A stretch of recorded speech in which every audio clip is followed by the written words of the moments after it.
Russian Foreign Minister Sergei Lavrov met with Venezuelan President Nicolás Maduro Moros, and in this way his official visit to the Bolivarian nation.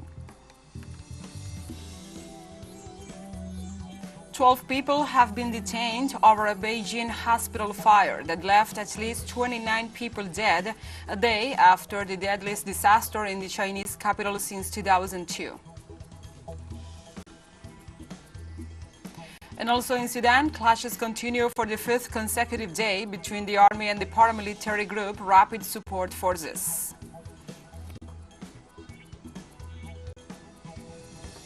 From the headquarters of TeleSUR English in Havana, Cuba, this is From the South. I'm your anchor, Gladys Quesada, and these are the news. Venezuelan President Nicolás Maduro Moros and the Russian Foreign Minister Sergei Lavrov met on Tuesday night in Caracas. The Russian top diplomat shook hands with the Venezuelan head of state and engaged in an exchange with the Venezuelan president, who was accompanied by the Minister of People's Power for Foreign Affairs, Iván Gil, and the first combatant, Cilia Flores. Both leaders reinforced the strategic alliances that have been consolidated since the government of Commander Hugo Chavez and during the current administration of the constitutional president of the Bolivarian Republic. Lavrov arrived in Venezuela on Tuesday and had a busy agenda of meetings with his Venezuelan counterpart and later with the executive vice president Delcy Rodriguez. Lavrov arrived from Brazil as part of his Latin American tour that will also take him to Cuba and Nicaragua. During the press conference, Lavrov and his Venezuelan counterpart offered early on Tuesday, the Venezuelan foreign minister said the following. We have signed more than 300 agreements between both nations. Today, with Foreign Minister Lavrov, we have reviewed these aspects. We have made a commitment to continue advancing in all the aspects I mentioned before, especially in the energy aspect, which is very important, the financial aspect, the air and maritime interconnection aspects, as well as the commercial aspects. We have also seen the progress made in terms of the financial information exchange system, creating an alternative to the international SWIFT company. Our central banks have been working with the Venezuelan agricultural food producers, aspects that have to do with regulations to increase the export and import of food. On the other hand, during the conference, Lavrov reaffirmed the strengthened relations between Russia and Venezuela and the commitment of both countries to the UN basic principles.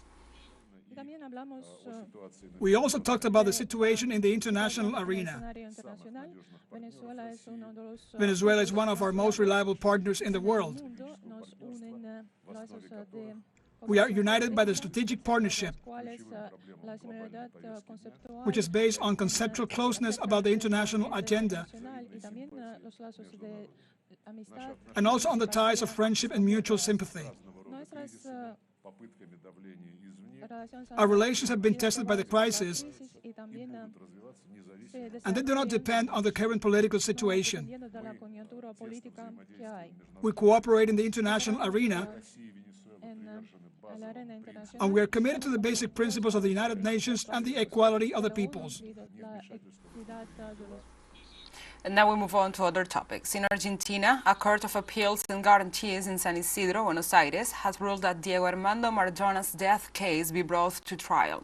8 people, a neurosurgeon, a psychiatrist, a psychologist, 2 doctors and a nurse coordinator and 2 nurses, all linked to the medical care received by the ex-football player, will be tried for the alleged crime of simple homicide with gross negligence. The San Isidro's Court of Appeals and Guarantees unanimously rejected the petitions for nullity of the process and the change of the legal qualification of the judicial case. A few days after Maradona's death, Argentine prosecutors began an investigation and found that the ex-football player's medical team had acted in an inappropriate, deficient and reckless manner. The 8 accused will face a 25-year prison sentence if found guilty. On Tuesday, the Ecuadorian President Guillermo Lasso assured during a press interview to the Financial Times that he will use the resource of dissolving the parliament in the face of a possible impeachment trial. In an interview granted to the British media, Lasso assured that he will dissolve the National Assembly and call for early elections if he does not gather enough support among legislators before a possible impeachment hearing. This week, the impeachment proceedings against Lasso entered a new phase with the appearance of witnesses. A total of 40 people, including public officials, assembly members, constitutionalists, criminal lawyers, and journalists, will give their version of the proceedings against the president accused of embezzlement. And the World Bank revealed in a recent report that Costa Rica has the greatest increase in poverty in Latin America. According to the report, some 5.5 million people are living in poverty, which is coupled with a growing inequality in the distribution of income. These issues are eroding the basic pillars of the Costa Rican development model, which are inclusion, growth, and sustainability. The Institute of Economic Sciences Research of the University of Costa Rica said that in late 2022, poverty in Costa Rica rose to 24%, slightly above the 23% estimated by the Costa Rican National Statistics Institute. Let's take a short break, but first remember you can follow us on our TikTok at TeleSUR English, in which you will be able to see news in different formats, news updates and more. Other stories coming up, stay with us.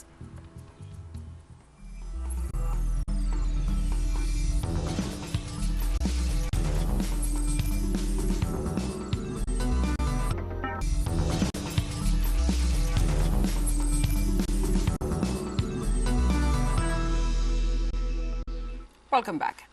Farmers' organizations in Haiti denounced on Tuesday that more than 40 homes were burned down in Montreux, a town in the northwestern department of Artibonite. The organizations also pointed out the area has been under tension for weeks due to a land dispute between the farmers of Piat and Deluge, resulting in dozens of deaths, including that of lawyer André Charlot, killed by armed gangs in the town of Piat. The farmers' movement revealed that many people fled their homes and called for urgent intervention from the authorities to resolve the situation. Meanwhile, Mayor's office in Montreux issued a statement calling on those involved to take path of justice to settle the situation, stating that they live in a state subject to the rule of law. President Lopez Obrador of Mexico denounced on Tuesday that the Pentagon, spies on Mexico, and the Drug Enforcement Agency, the DEA, distributes information to conservatives. In his morning press conference at the National Palace, when questioned about the decision of the Supreme Court of Justice not to allow war taping without its authorization, the president addressed the latest clashes with the northern neighbors. He defined the differences between intelligence as national security and espionage for other purposes, and said that the government's duty is to protect its information as a matter of national security, including the Ministries of Defense, the Navy, and the National Guard, in relation to the leaks published by the U.S. newspaper The Washington Post of discrepancies between these entities. AMLO asserted that the Pentagon and the U.S. DEA were spying on Mexico, with the latter distributing information and supplying it to the conservative Mexican press. The U.S., almost 5 children up to 17 years of age are killed in gun violence and more than 11 are injured daily, according to a report of the Gun Violence Archive.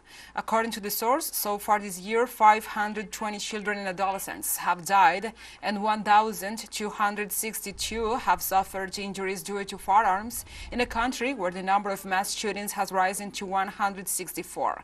More than one tragedy in which young people lose their lives has taken place in the Union in just over 100 days. And among the deadliest is the one that occurred last month in the city of Nashville, Tennessee, when an armed woman entered a school and killed 3 9-year-old children. Also last weekend, 4 people were killed and at least 15 teens were injured as a result of a shooting at a birthday party in Alabama.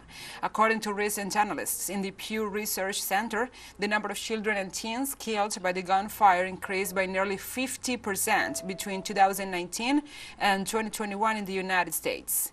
The study also detailed that in 2021, 46% of all fatalities among the very youngest involved black victims. A three-story parking garage collapsed on Tuesday in Manhattan, New York, leaving at least one person dead and 5 injured. According to preliminary information, the incident occurred around 4:15 p.m. local time, when several floors of a parking garage off Ann Street between Nassau and William Streets fell in. Members of the New York City Fire Department said they are conducting search and rescue efforts and using the necessary equipment to remove the rubble and evaluate the collapse. Mayor Eric Adams said at a news conference that 4 of those hurt in the cave-in had been hospitalized, but did not specify the nature of their injuries, and that a 5th person had declined medical attention. Fire officials asked that building inspectors examine the property's structural stability, citing shaking and vibrating at the garage.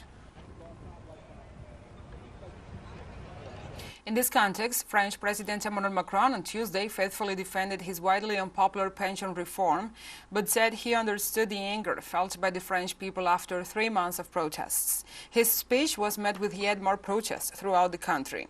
Addressing the nation before the first time since signing the reform into law, the French head of state regretted that no consensus had been found on the change.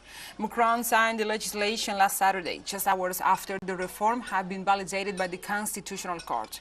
Polls have consistently recorded a majority of French opposed to the reform, which the government rammed through Parliament using a controversial mechanism to avoid a vote. Meanwhile, the left and the unions dismissed the president's latest attempts to ease the tensions and warned of mass Labor Day protests on May the 1st. In China, authorities announced on Wednesday that they detained 12 people linked to the fire at a hospital in Beijing that left at least 29 people dead a day after the deadliest catastrophe in the Chinese capital since 2002. The fire broke out on Tuesday at a Xiangfen hospital in Fengtai district and left 29 people dead, according to the latest report released on Wednesday by the Vice Mayor Li Zongguan. Among the 12 people arrested are the hospital director and representative of a company in charge of renovating the medical center. At the same time, it was learned that the cause of the fire was sparks caused by remodeling work inside the hospital that ignited combustible materials, causing the flames, explained the officer of the Beijing Fire Department, Zhao Yan. In Australia, 11 fishermen from Indonesia were rescued on Wednesday after surviving 6 days on the remote desert island of Bedwell in the northwest of the country after the boats were wrecked, while 8 other people are still missing. The Australian Maritime Safety Authority reported that the victims survived 6 days without food on the remote island after they were shipwrecked in the midst of a storm generated by Cyclone Elsa. Officials did not say whether a search and rescue operation had already been launched for the missing. The survivors received medical assistance and are in good health. The authorities informed that they will be repatriated to Indonesia as soon as possible. TeleSUR English continues to grow. You can now tune in from 33 different African countries using StarSat. Dial 461 and enjoy our Latin American alternative broadcast.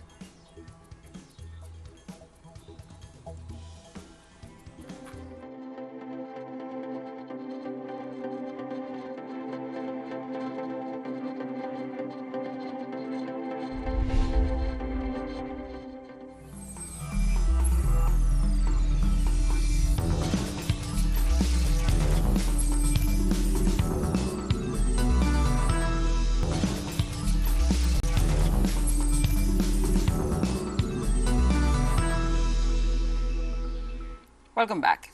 On Wednesday in Sudan, clashes continue for the 5th consecutive day between the army and the paramilitary group Rapid Support Forces. Clashes persist on Wednesday. After the previous day, the Sudanese army rejected the 24-hour truce proposed by the United States and accepted the paramilitary group Rapid Support Forces. According to local media, fighting and shooting took place in the early hours mainly near the general command of the armed forces and the presidential palace in the center of the capital. Thick plumes of smoke have also been rising since the early hours of the day in the area of the international airport of Khartoum. On Wednesday in Khartoum, the capital of Sudan, hospitals have had to close amidst the explosion of violence between the army and the paramilitary group Rapid Action Forces. Of the Ahmed Qasim Children's Hospital, medical staff had to evacuate all cases except those in intensive care units. They claim that supplies are running low, with doctors, nurses, patients and their families trapped inside for days. There are some 20 hospitals in the capital and the neighboring city of Omdurman. Those that still manage to operate are understaffed and overwhelmed, running out of supplies and struggling with power and water cuts, doctors said. In Nigeria, cholera has killed 79 people so far this year, out of 1,336 suspected cases of the disease.